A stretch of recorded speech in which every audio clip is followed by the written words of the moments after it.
So now we will look at the legal provisions related to the aged population in India. So when you discuss about the legal provisions, we will also look at the constitutional safeguards for the aged population. So far we have two important directive principles of state policy related to the aged population in India. Those are Article 41 and Article 46. Article 46. So both of these are directive principles of state policy. Directive principles of state policy. So both of these directive are related to the aged population as well, in connection to the disabled population and other weaker sections of the population. Article 41 directs the state to secure rights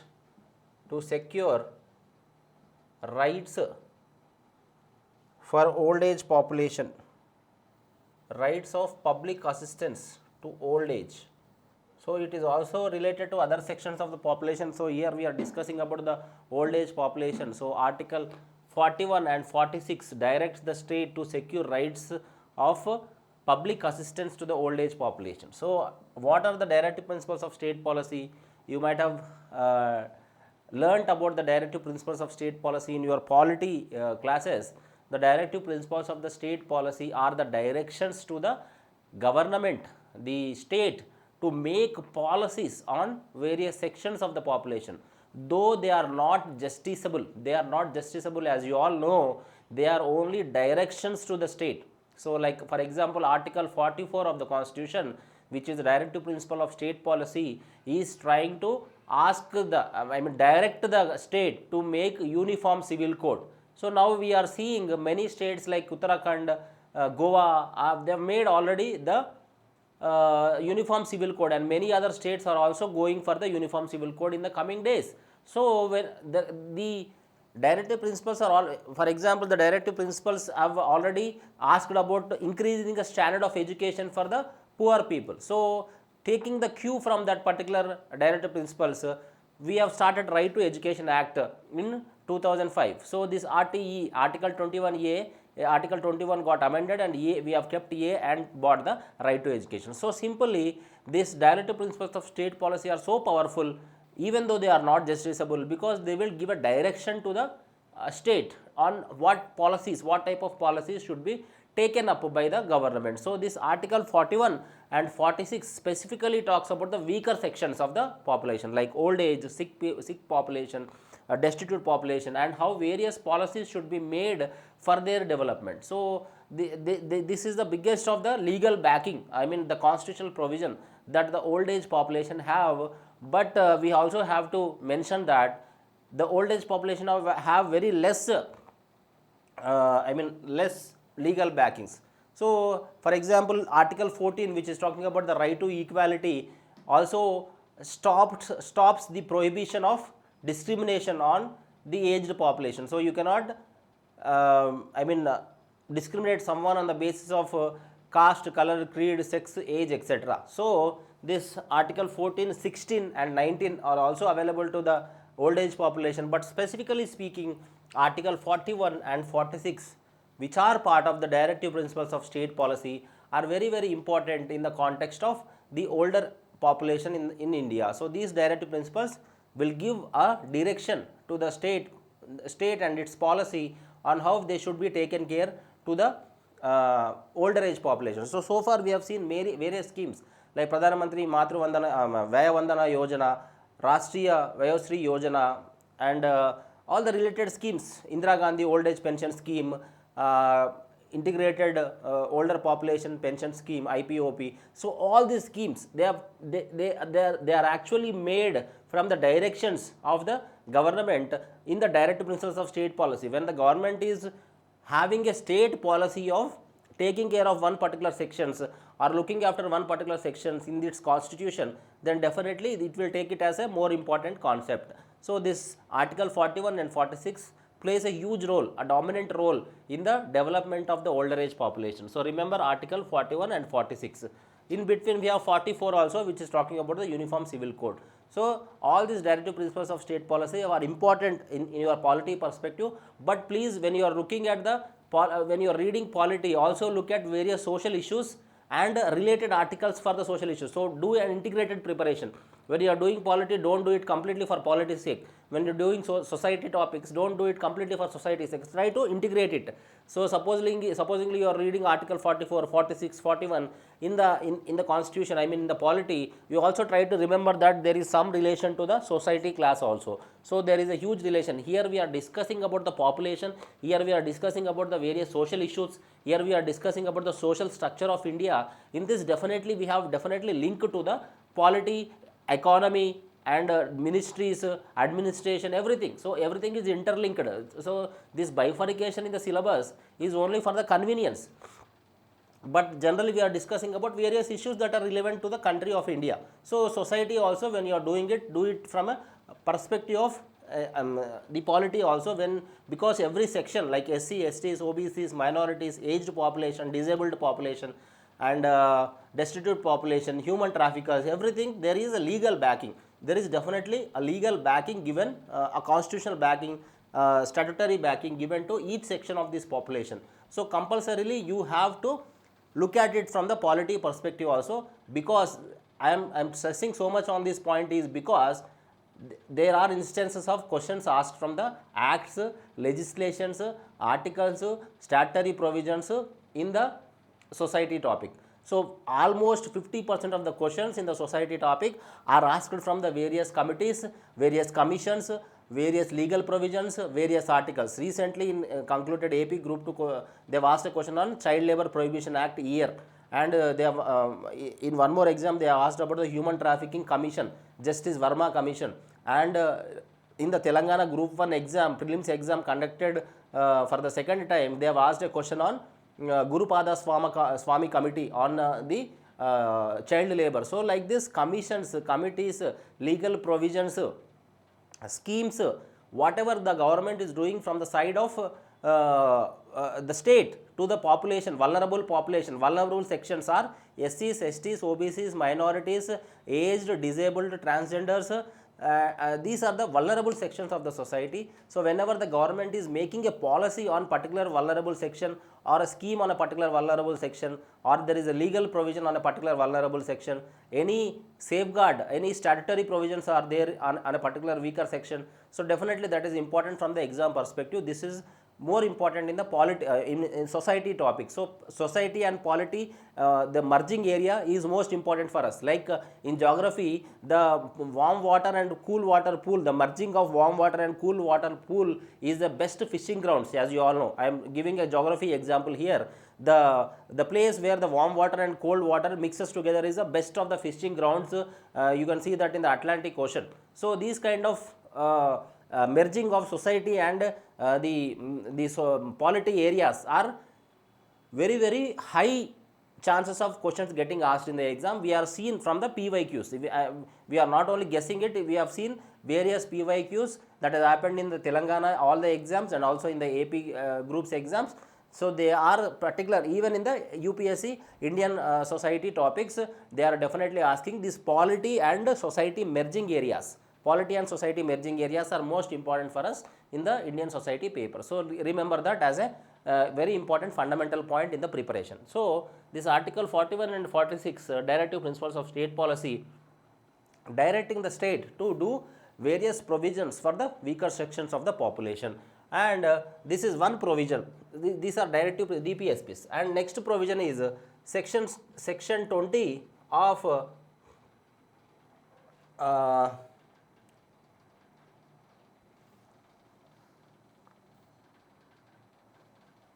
Section 20 of Hindu Marriage and Adoption Act 1956, Hindu Marriage Act 1955, Hindu Succession Act 1956, very important for the exam. So Section 20 of Hindu Marriage and Adoption Act 1956 makes it obligatory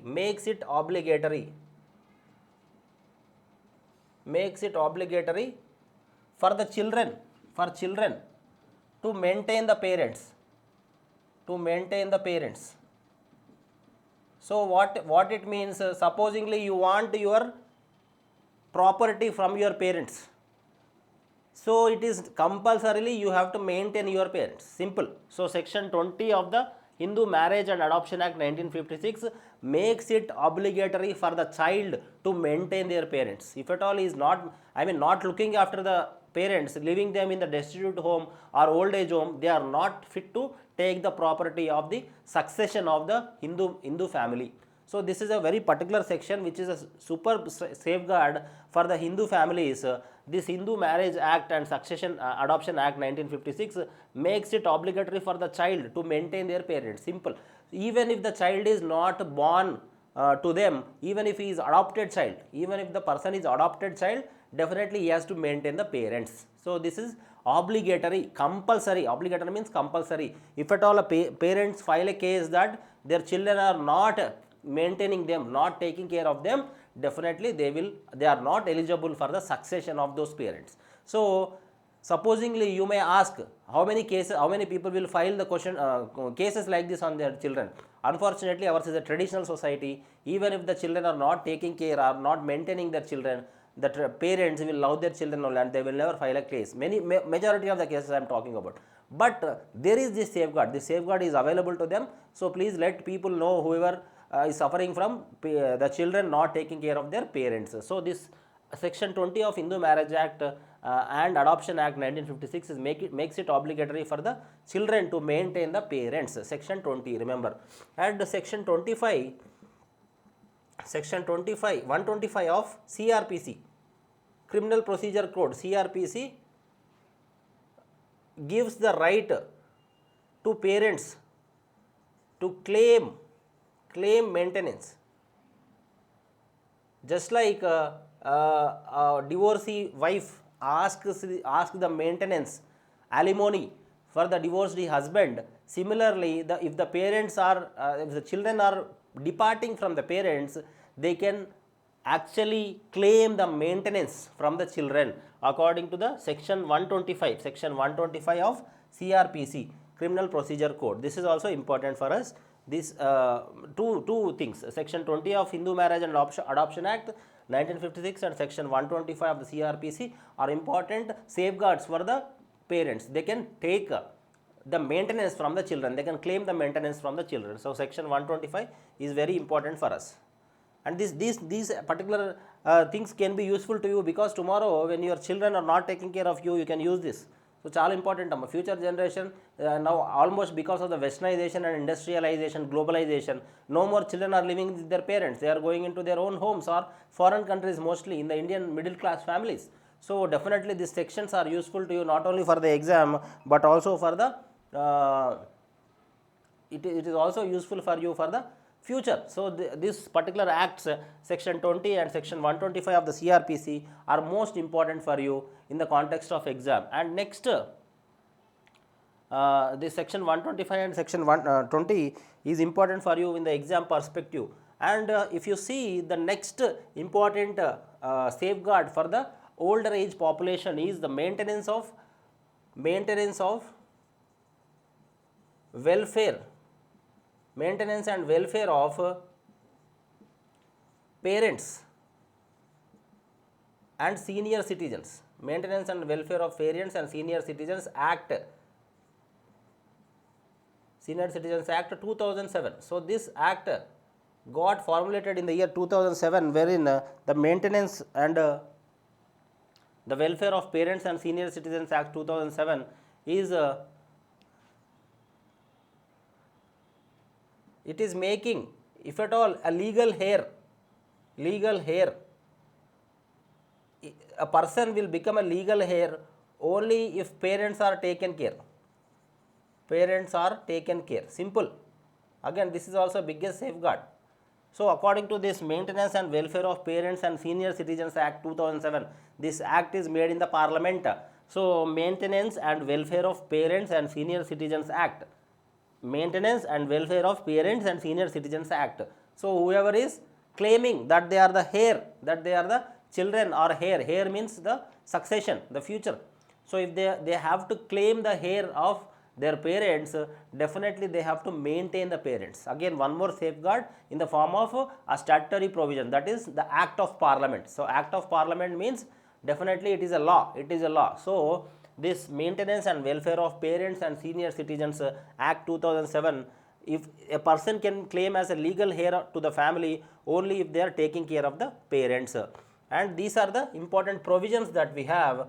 And we also have some reports in 1982, a report on world senior citizens and aging. World Association on Aging, World Association on Senior Citizens on Aging. So, this international plan on aging. So, this is the first time a debate, on aging was published.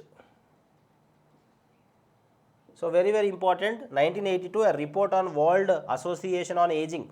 World Association on Aging is an association under the UN wherein they have discussed about the aging population and how the future of the governments, the future thinking of the government should be to take care of the parents. So, this report, as first time it sparked a debate on the aged population.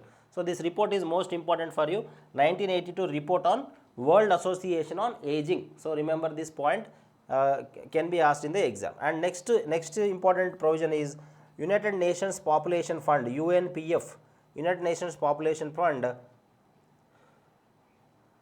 for the implementation of Second World Assembly, and it adopted Madrid Plan on Aging, Madrid International Plan and on Aging.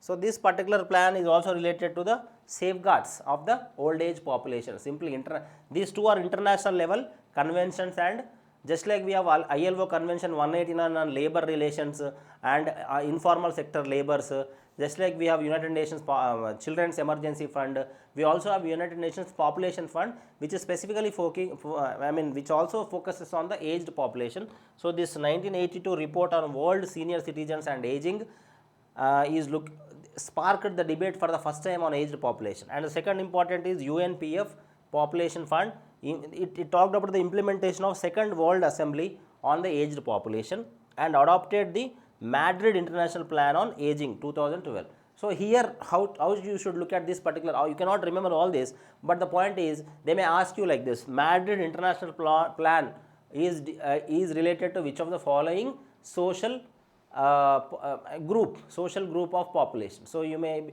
be given questions like women, children, aged, disabled. So, aged. So, like that questions can come.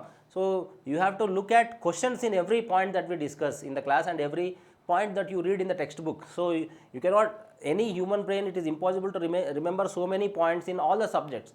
You will clear the competitive exams only when you have this mindset of formulating questions from the topics that you read, as simple as that. Whenever you look at something which can come as a question, which has a potential of becoming a question in the exam, what I should remember from that perspective, if you get this skill, any exam you can clear, that is my assurance. So, in this particular point, you may be remembering this Madrid International Plan and the International Plan on Aging in 1982. Years, important organizations, what they have done. So, if at all you remember these 3-4 points, it is important and it is useful for you in the exam. Okay. So, next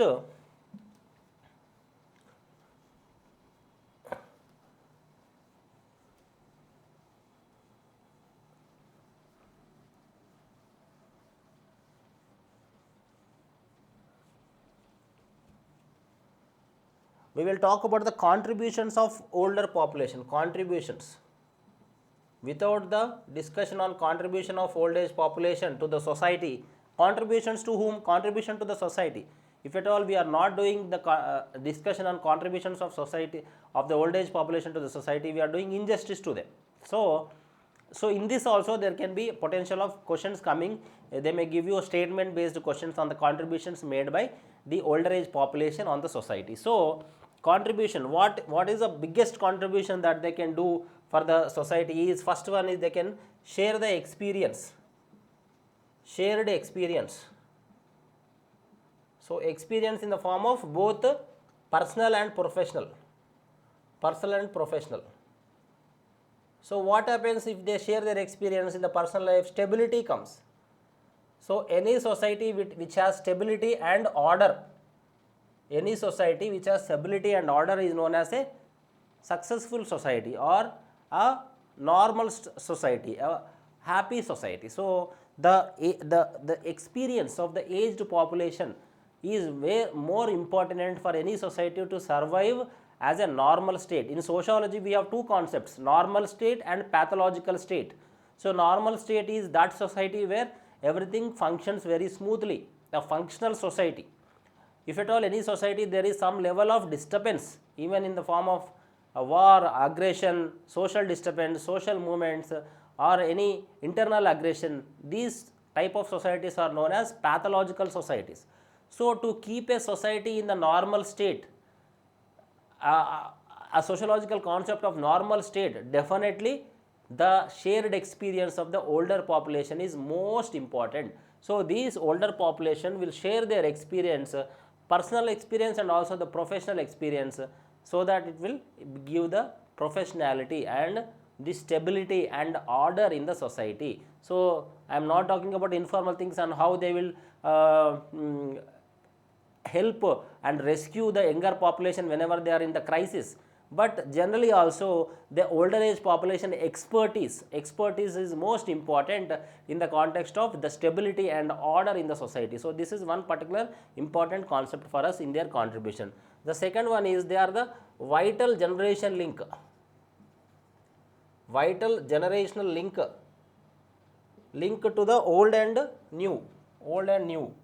So new generation will have the link to the older generation where they will share their knowledge system. So it is a vital generational link. The grandparents are the vital generation link to the older, the younger generation. So generational link is one important contribution. Support, it will also give the support to the family. Support to family.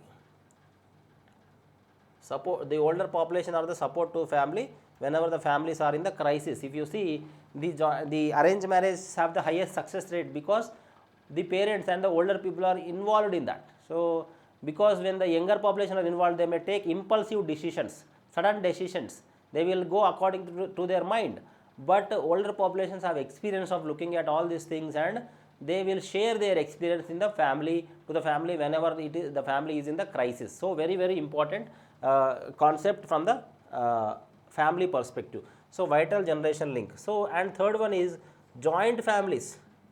Joint family survives only because of the older population. So joint families, they will share traditions and values. Traditions and values, very important for us. This is most important from the Indian family system. Social institution of family of India is characterized by joint families. So now joint families are disintegrated into the nuclear families, which is a very important phenomena that is happening because of urbanization, industrialization and globalization. So these joint families are disintegrated and these traditions and values are evading slowly because of not having the joint family system. And joint family system is always characterized by the older population. Older population is not there, then it is not a joint family or Indian type of family. So they will share in the form of stories, in the form of legends, in the form of various discussions to the younger generation. They will share lot of knowledge, they will give lot of clarity to the younger minds. So the participation of the older population in the joint family and the shared knowledge system is very, very important in the Indian family system, which is now slowly getting evaded because of the industrialization, the urbanization and the globalization. So joint family link is one contribution to the society by the older population. And the fourth one is they have deep cultural links. Deep cultural links So this culture is spreaded from one generation to the another by the old age population. So cultural values and these things are taken care by the aged population, and they will also help in easing social tensions. Any type of social tensions are happening in the society, only the older population will sit for the deliberations, and they will try to resolve the issues as soon as possible. So in the era, this is the era of hate and crime because of the atomization, individualization. So older population rescue, they will come to the rescue of the society. So this is one of the biggest contribution from the side of the older age population. So older age population acts as a generational link. They will share the knowledge. They are very, very important for the joint families. They will be having the deep cultural links, and they will have the shared experiences to the younger generation. So these are the contributions. And what are the measures? What are the measures to be taken to ensure the safety and security of the older age population? One important thing is social security of old age population. Social security of old should be taken care by the government and also the civil society.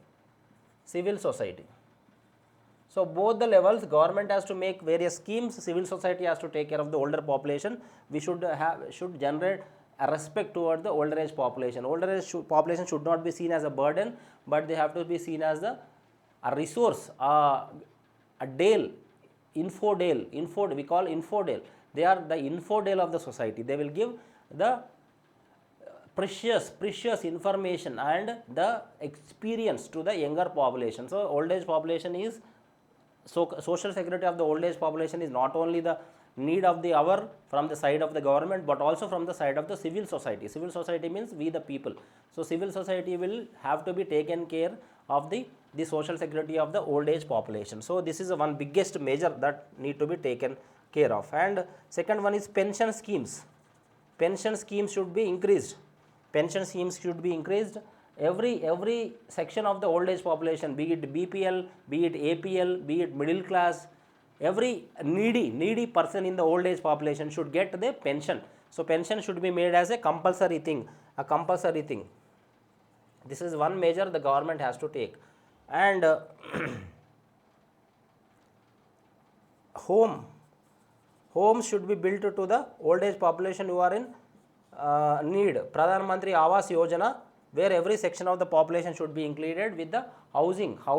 As we have seen, one problem of the old age population is many of them will not have the housing. Housing is one big issue for the old age population. So housing should be provided to all the needy people. So everyone, many of them may have houses, but few of them are destitute. They may not have the houses. So these houses should be provided to the old age population under the Pradhan Mantri Awas Yojana. So creating homes is very important. And fourth one is tax benefits. So tax benefits should be given to the old age population. As we already know, senior citizens are given various tax benefits in the railway tickets, air tickets, and various travel and medical facilities, etc. These tax benefits should be increased more to ensure the safety and security of the old age population. So tax benefits is one important thing. And special budget should be given to the old age population. Special budget వాళ్ళను కూడా, just like we are doing gender budgeting is aiming at including women into the budgeting framework, including women, taking care necessities of the women in when budget is doing. Similarly, old age population should be also taken into consideration when budget is made. So age related budgeting also should be made in the context of India, which are actually undermined. The aged population are undermined in the budget. So special budget should be given to the old age population. And next one, recreation should be done, like libraries, parks, all these things should be constructed to the old age population. So recreational activities are more important for the old age population because they become disillusionment happens to the old age population after they attain a certain age, they will not, their brains will not function as before when they attain a age by like 60 plus, 65 plus, 80 plus. So these people should be provided with the recreational activities, connection, bondage with the other groups of the population like younger generations. So this should be taken care by the government, and the recreational places like libraries, parks, accessible places. For example, a old age person may not have a proper I mean body to walk, so they have to provided accessible places. Even if a old people coming in the wheelchair, there should be accessible places for them. So accessibility is one important factor for the old age population. So major social security for the old age population, both from the side of the government and civil society. Pension should be increased, more pension schemes should come in addition to the Pradhan Mantri Vaya Vandana Yojana and Indira Gandhi old age pension scheme. More schemes should come, and homes, I mean they should be given the security of a home, and they also have to give given the tax benefits, and special budget should be, I mean budget consideration, not special budget, but consideration should be happening when their budget is made, and old age population should take into the consideration in the budget. And recreational activities should be there for the old age population like libraries, parks, etc. should be constructed, or they may get developed with lot of accessibility for the old age population. So these are the various contributions and measures that need to be taken care to the old age population. And we also have seen various legal provisions, directive principles and international conventions on the old age population. So with this we have completely done the 360-degree on the aged population. So aged as a topic is given only in Telangana syllabus, group syllabus. So definitely there may be 1 or 2 questions coming from this topic. So please be don't have to read anything more than this class, these 2 classes that we have done on age topic. So read, I mean re-look at the class again and again and make points from the class, and remember all the points. That is enough for your preparation from the aged topic. So that's how you do this topic of aged in the group 2 syllabus. So with this we are completing this topic. Thank you.